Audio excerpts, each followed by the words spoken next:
Good day everyone. So for today's video, we are going to talk about arithmetic sequence.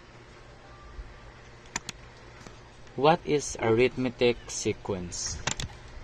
An arithmetic sequence is a sequence of numbers where the difference between any two consecutive terms is constant.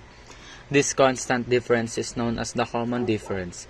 In simpler terms, you get the next number in the sequence by adding or subtracting the same value repeatedly. What is the formula for an arithmetic sequence? The formula for an arithmetic sequence is a sub n equals a sub 1 plus n minus 1 times d. Let's have a problem solving. Ella saves 50 pesos every week. If she has 200 after 3 weeks, how much will she have after 10 weeks? A sub 1 is 200. A sub n is, we are going to find for a sub n, and the number of terms is 10, and the distance is 50. A sub n is equals 200 plus 10 minus 1 times 50.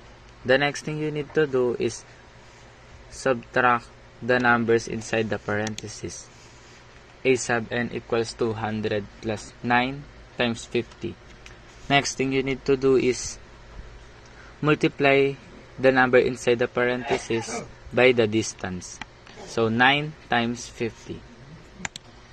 A sub n equals 200 plus 450.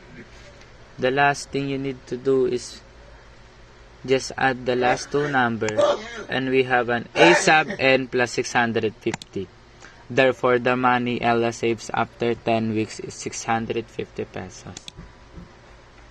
Thank you for listening.